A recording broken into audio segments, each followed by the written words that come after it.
I want to hear your voice. I want to hear your voice. Nothing else really matters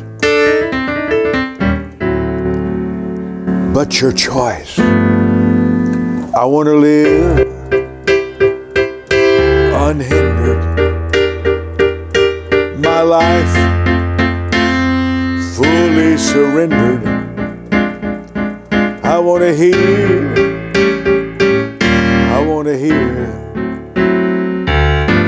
your voice. I want to hear your voice. Hear your voice. Nothing else really matters but your choice. I want to live unhindered. My life fully surrendered. I want to hear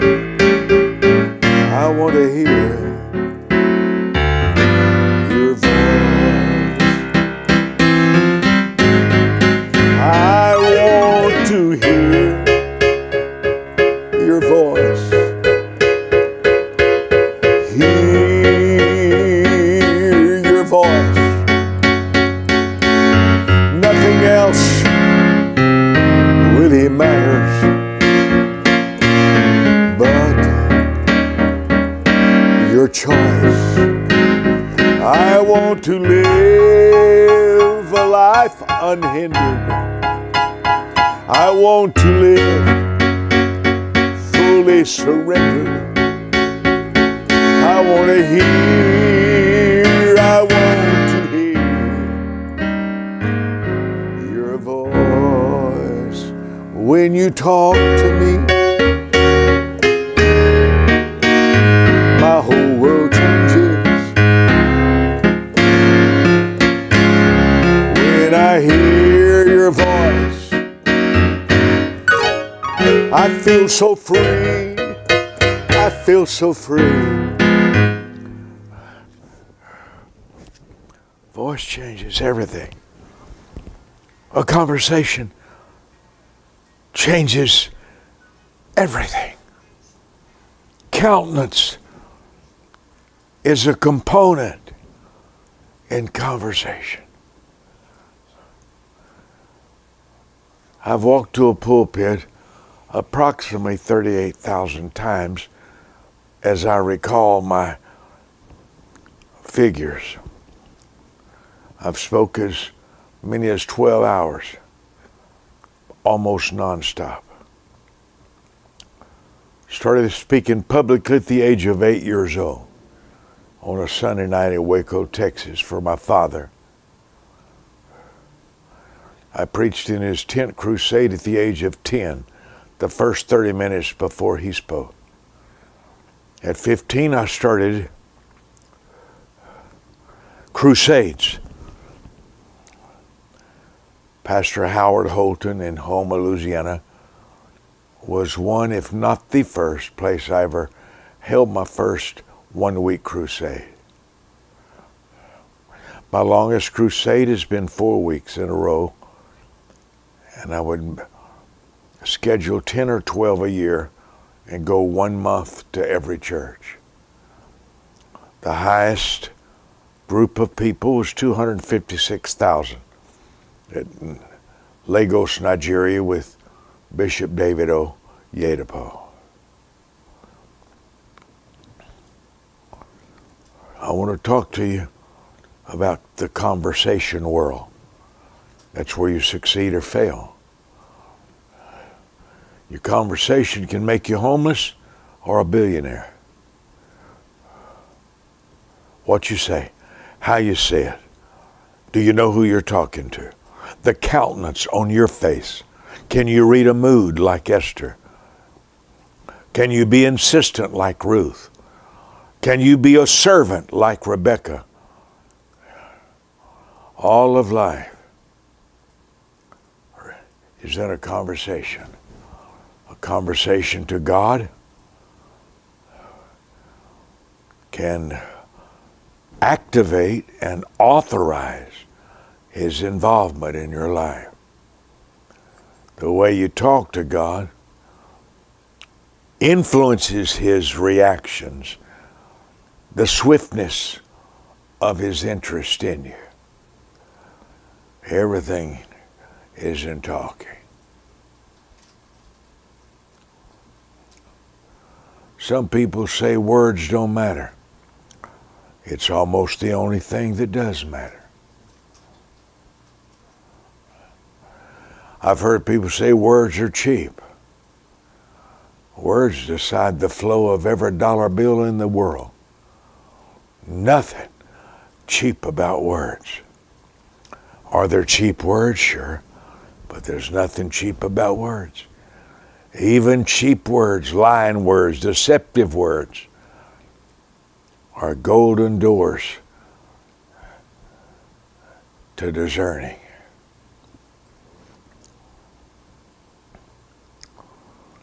One of my office manager to my ministry would never talk. Very quiet, never would say nothing. Never say hardly anything. About a year, he had worked for Kenneth Copeland, Jerry Savelle. Trustworthy, quiet, little smile, never talk. You had to squeeze, slap him around, knock him around. No, he wasn't that kind, but he just wouldn't talk. One day I walked in the boardroom and he was the talkingest thing I'd ever seen in my life. They were all just spellbound to listen to him. He was, my Lord, what happened? What happened is somebody asked him about boats, and he likes boats, and he came alive. He was on fire.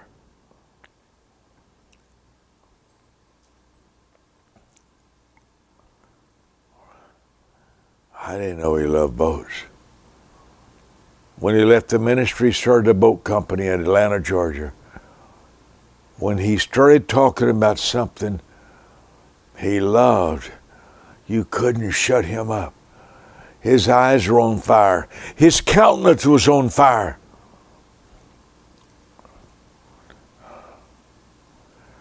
Conversation needs a focus.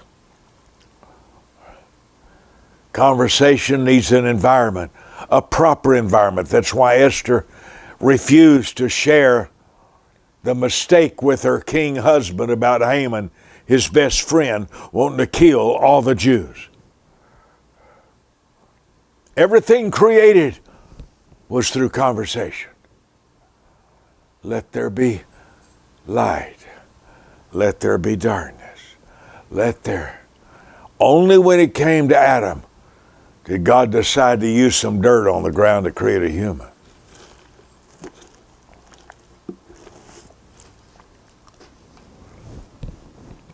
What you say can create trust. What you say can increase doubt. What you say can expose your deception. What you say reveals your caring. What you say, how you say it, reveals the seriousness of that conversation to you. There's a book that I started reviewing today, and I thought it so stirred me to talk to you about conversation. Kissing won't keep you married 20 years.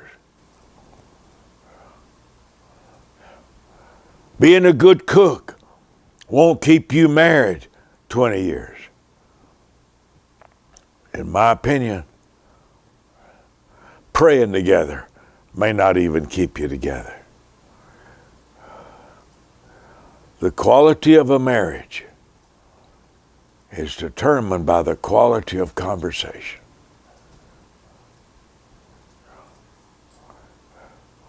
what you talk about,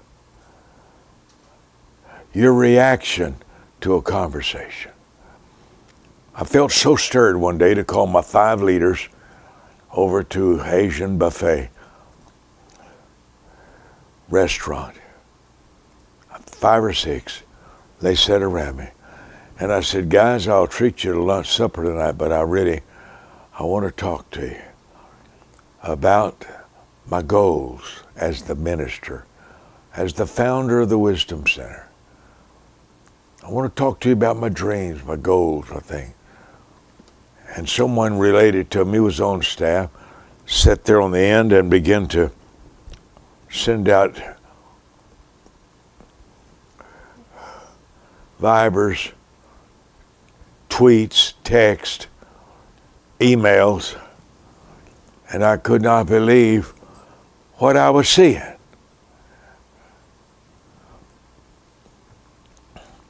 I said, son, go to the other table on the other end of the restaurant there and finish all your correspondence.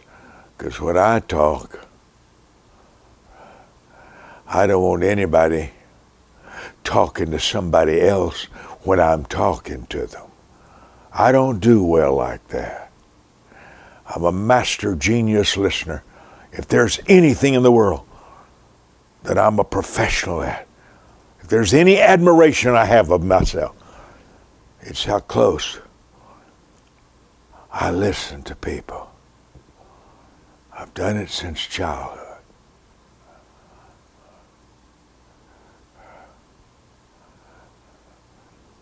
I looked up one day while I was teaching in the mentorship room at the Wisdom Center, 45, 50 of my staff, and I noticed people typing away. I thought they were taking notes. And I stopped and asked. No, they were answering emails. While I'm talking to you, let me get this straight. I write you checks to solve problems, and now I'm here in this room. It cost me $26,000. Everybody has a microphone to talk to me back. I paid millions of bucks for this building. I hired you. I pay you on the first 15th. Let me get this straight. I'm talking to you, and you're answering emails while I'm here? I was stunned, speechless. I would never have conversation number 2 with somebody who was sending emails during my conversation.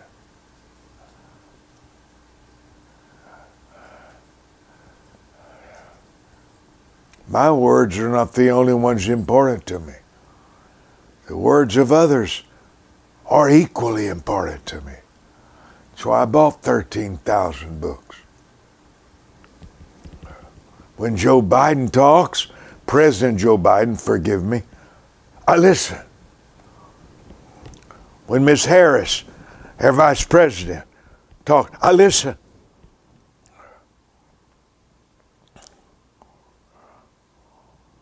When Gabriel talks, Deputy's son, I listen. When Angel talks, I listen. He's 6.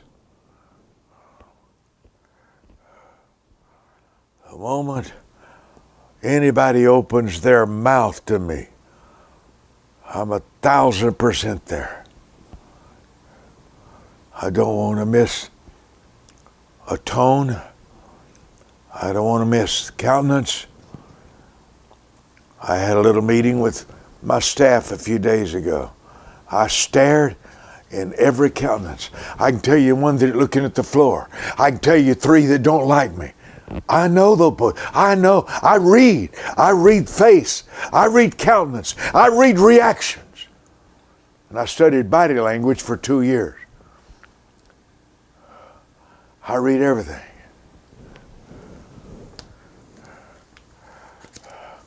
The conversation words matter to me. When I talk, I expect to be heard.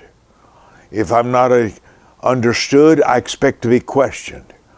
If it's not clear, I prolong the conversation until there's no doubts whatsoever what I was talking about.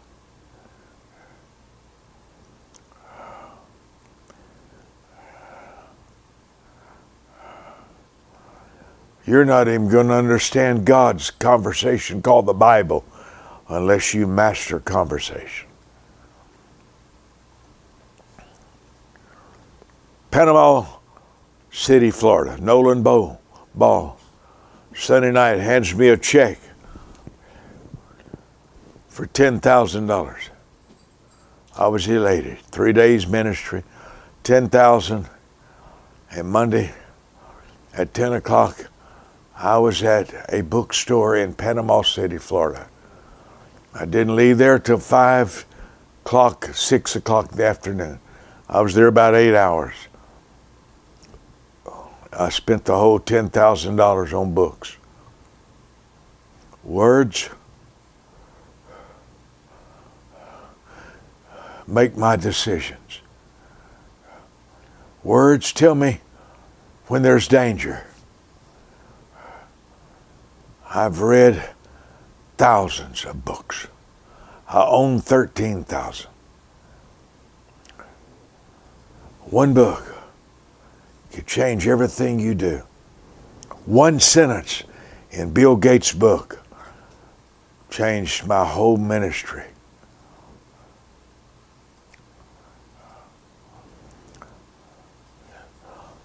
The person who's valued my words the most during my lifetime was a man named Oral Roberts.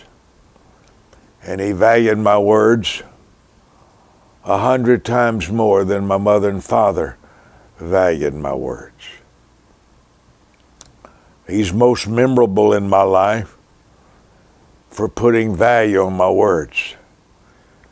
He told me, he says, I've never met anybody in my entire ministry who cared so much about what they said. He said, maybe one, he thought, and he says, no, I've never met anybody in my lifetime.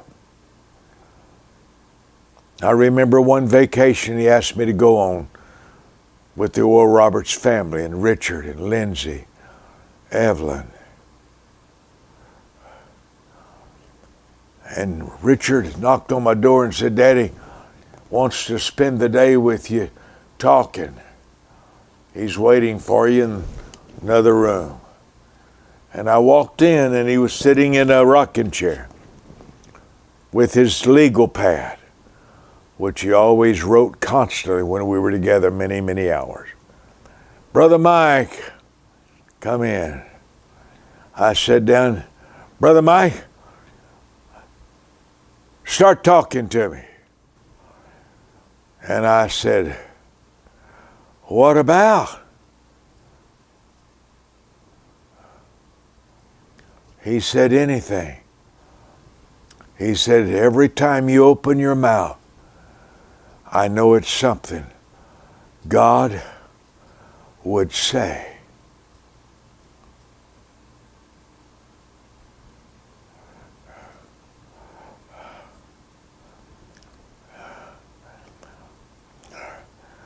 The greatest compliment I've received in 76 years of my life.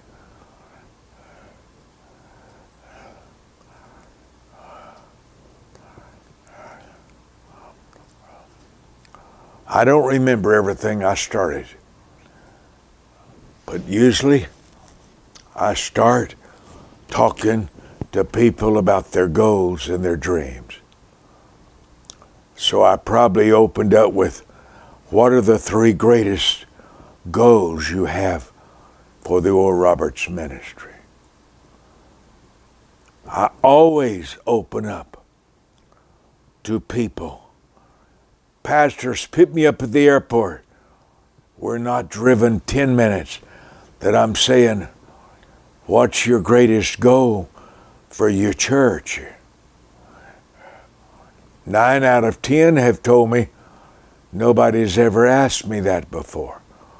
Well, see, that's my assignment, to help people achieve their goals and their dreams.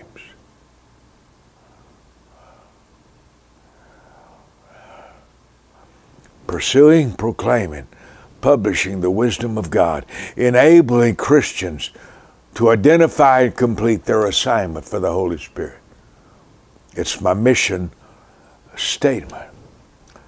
Sometimes I will sit with the pastor and say, what's the one word theme of your ministry? I have to know what you're about before I can contribute. So, protect your world and make our conversation meaningful. A young man asked me the other day, he says, my goal is money. I came to the United States to make money. I said, so tell me the best problem you love to solve for people, because that's how you get money. You solve a problem, you create favor, and people pay you to solve a problem. There's nothing complicated about the money world.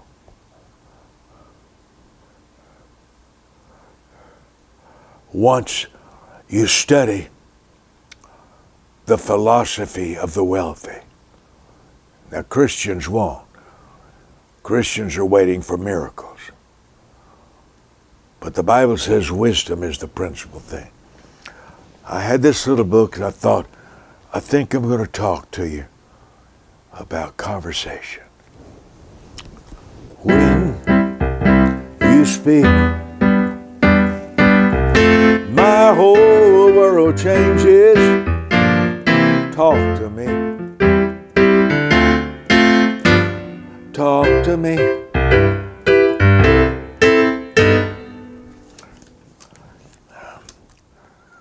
I dated a beautiful girl, Miss this, Miss America, Miss Teenage America, all that. Beautiful girl, sweet, loved God, integrous, preacher's daughter, but she wouldn't talk, so I could only be engaged to her for 3 weeks. She wouldn't talk. She wouldn't talk. The secrecy circle functions, but not truthfully. There has to be conversation to document integrity. I don't trust silence. Never have, never will. Silence has a purpose, and it's to hide information. I like conversation. Let me stop for one moment. Australia's here, Brazil, Canada, Ghana, Indonesia. Renee, praying for you and your daughter extra hard. Sherry Wages, thankful for you. Ken Laurie, so glad you're here. Wendell Graham, Team Vision, Victor, Apostle Sonia, Jerry Jones, Canton, Ohio, so glad that you're here.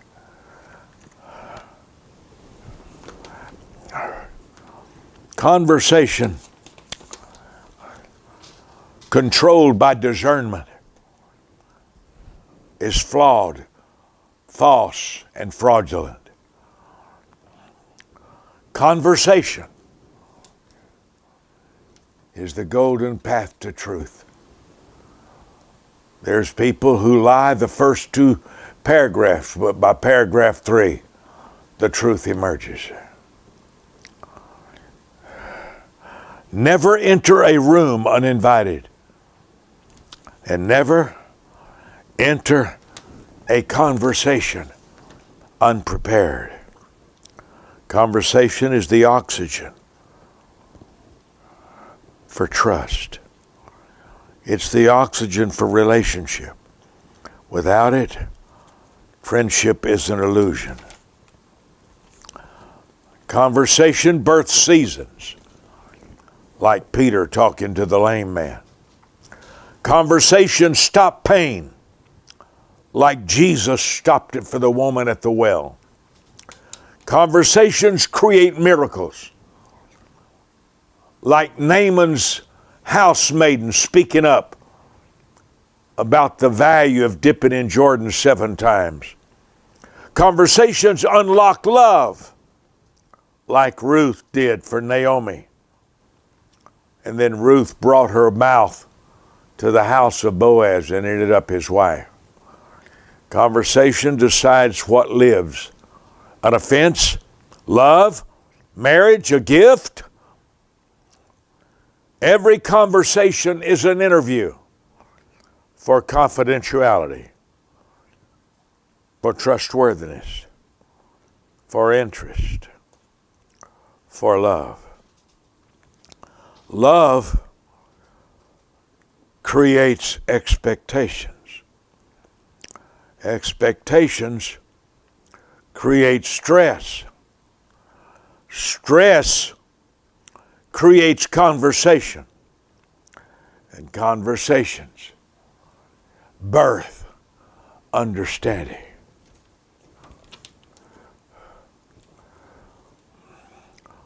Conversation is an investigation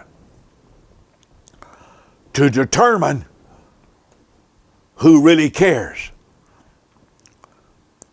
Conversation is like a ping pong game. You're returning the ball. Decides who stays at the table.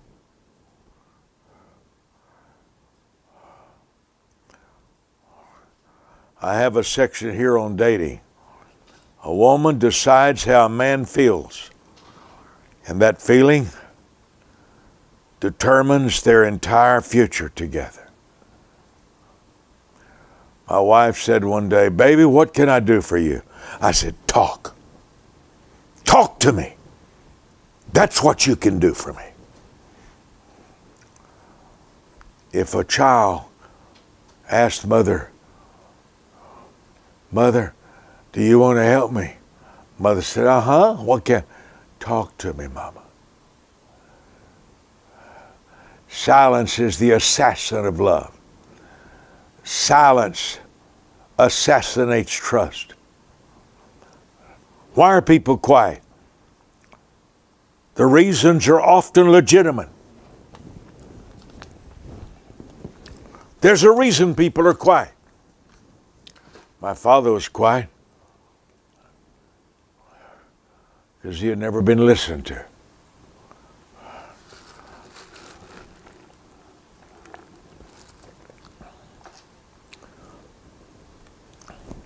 He lived off of my mother's conversation abilities. Initiate conversation. And when they don't know what to say, nurture and create an environment of a nursery. It may be a simple statement. "So, are you enjoying your work or in your business?" Learn how to talk. Learn how to talk. If you're going to learn anything in the world, learn what to say. Learn reactions. Master the sound of caring and concern. Tone is part of conversation. Harshness is memorable for a lifetime. Sneering and sarcasm. There's a preacher I used to like. I don't like him anymore. I really liked him. He gave large seeds to my ministry. But he is becoming a walking monument of sarcasm. On Twitter, his sarcasm, he reeks with it. I don't see how in the world he's got a ministry past 15 minutes. His sarcasm, his sneering at people, his hatred of people is so devastating to me. I was brought something today, a man's name and phone number. And I said, oh, Oh, that's a good man. I went to college with him. That's a good man. I haven't heard from him in years. He was the president of a famous Bible college since we knew each other. And they said, you want to call him? I said, oh yeah. I was so exhausted. I didn't have any strength left, but I said, get him on the phone. As soon as I heard his voice, I said these words. I said, I know this voice. He said, Mike, I've been trying to get a hold of you. He's got the same sincerity in his voice that he had when I was 18 years old. He was a year older than me in Southwestern College.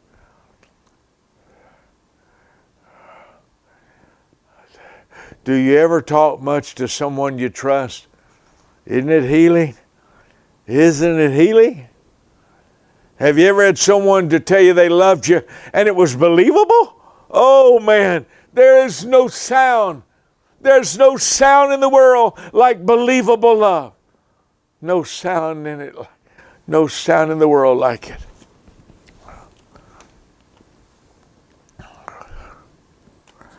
A woman decides how a man feels, and that feeling determines their entire future together. Why is there a divorce? Somebody forgot how to talk love, how to talk gently, how to talk with kindness, how to talk with the sound of caring.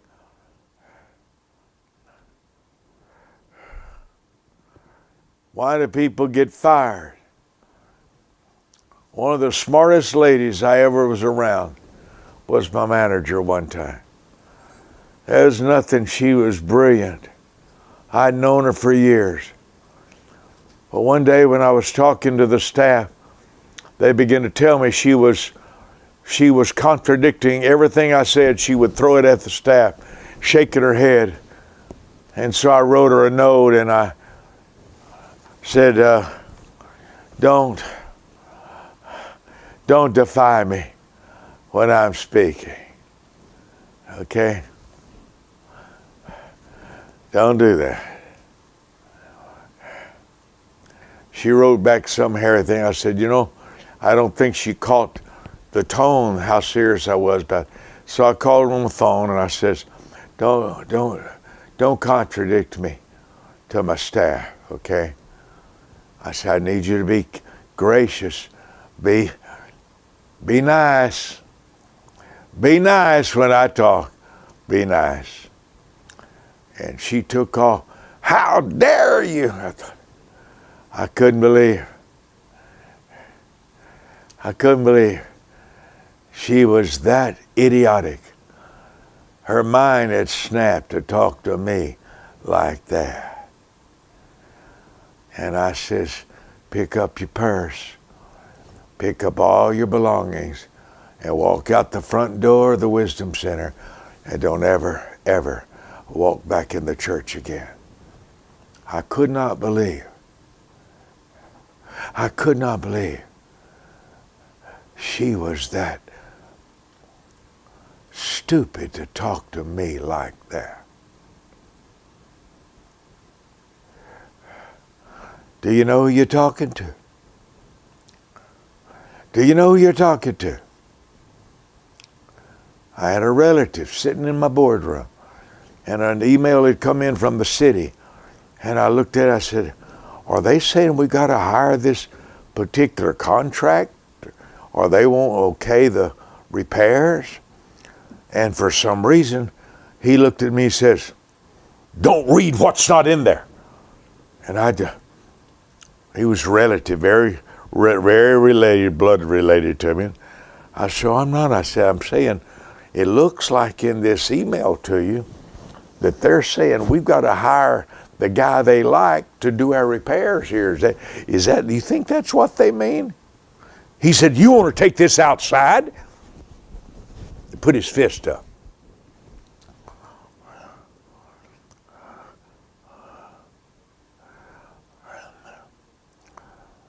fear in a person physically ain't inside me. It's just not there.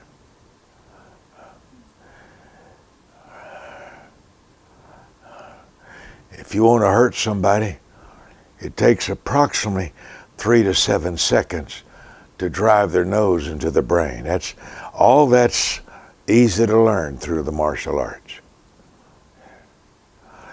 Being afraid of somebody physically is just not in my nature. And I looked at him and I says, do you know who you're talking to? And he said, do you know who you're talking to?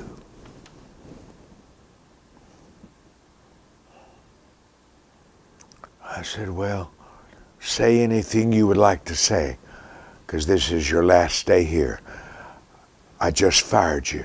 So anything you got on your mind, take your liberty to say, because this will be the last day you're on my payroll.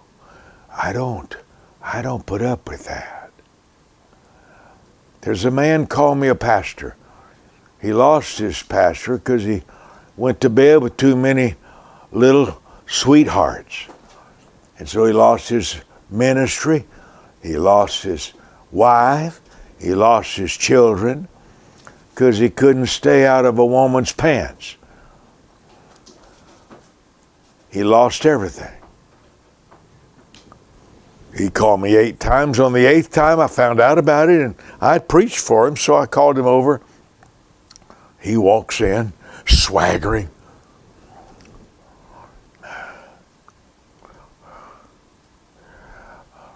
The swagger secures attention, but it doesn't secure admiration.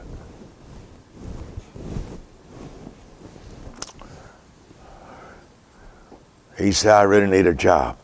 I'm selling cars. Would you hire me at the Wisdom Center? Oh, yeah. Yeah, of course. I love that. You're mature. You've had a church. And then he told me later, said, thank you for not asking about all my women problems. I said, it's none of my business. That's yours. You've overcome it. You're serving God now. I take you from where you are. Now, I said, I do have a protocol of 46 hours of my teaching that you have to see what the ministry's about, what my goals are. And 2 weeks later, he walks in, stalks in my...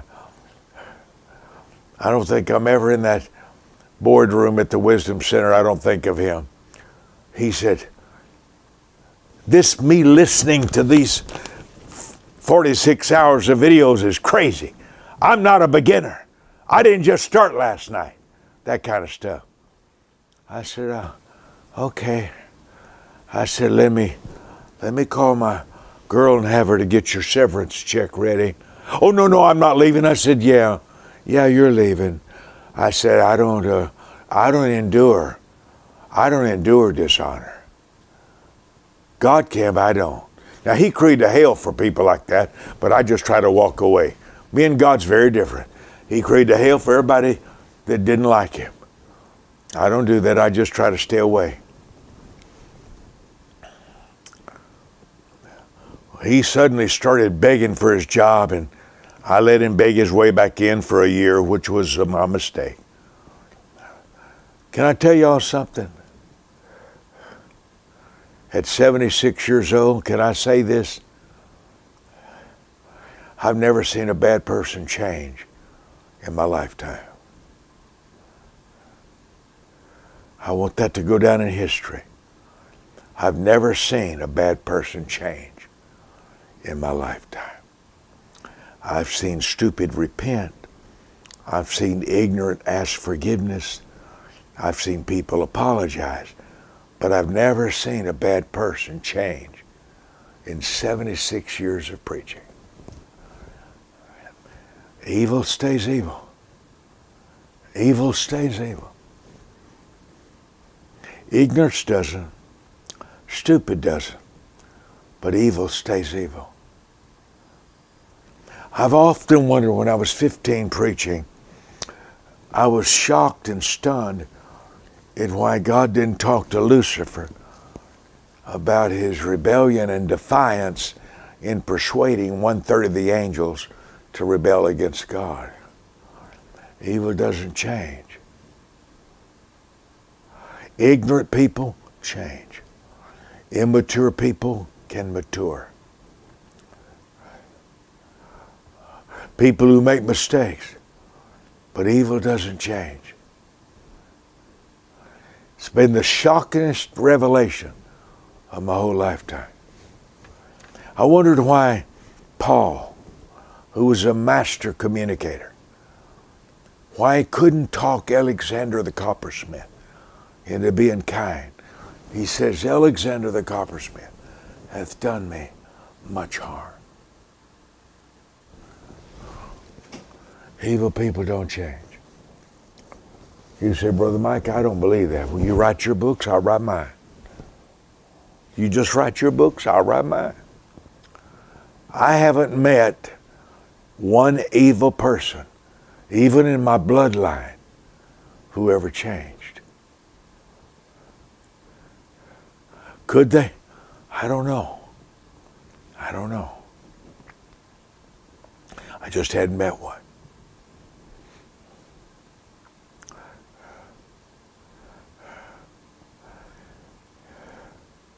Conversation can be a seed for healing. Conversation can be a seed for restoration. Those who pursue you have an agenda. Sometimes it's spoken, sometimes it's hidden. The conversation world is critical. It's critical to involve. I read the Psalms every day.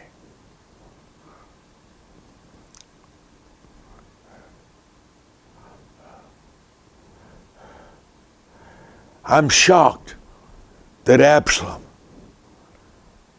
couldn't overcome his jealousy of his father David. The inferior often know it. Inferior people who are not learned, who are not taught, who are not skilled, who fail, don't always admire the successful.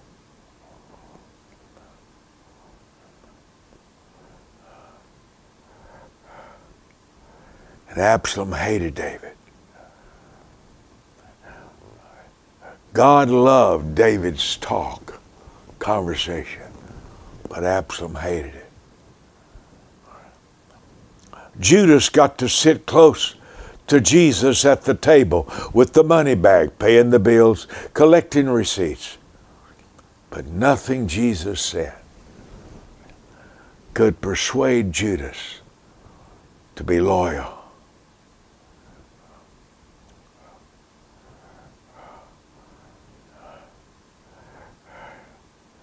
Conversation is a revealer. Ask questions. Listen carefully. Clarify a distortion that you hear. Ask the second time. Ask the third time. When you're not understood, don't say, did you not understand me? That's a Mike Murdock throw off. Say instead, maybe I didn't make it clear. Can I say it again? I want to be clear. If I'm not clear, tell me. Stop me. Stop me if I'm not real clear.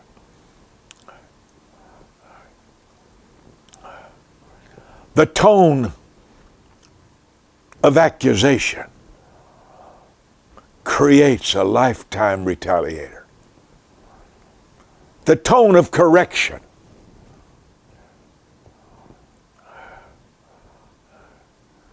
creates a lifetime retaliator.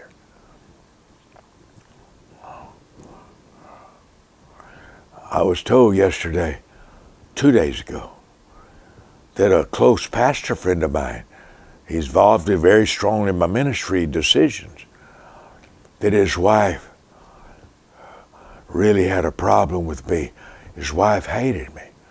I said, what? I hadn't been around her 5 times. In fact, I got her trip paid to Israel. The first week I ever met her. I paid her husband's way to Israel.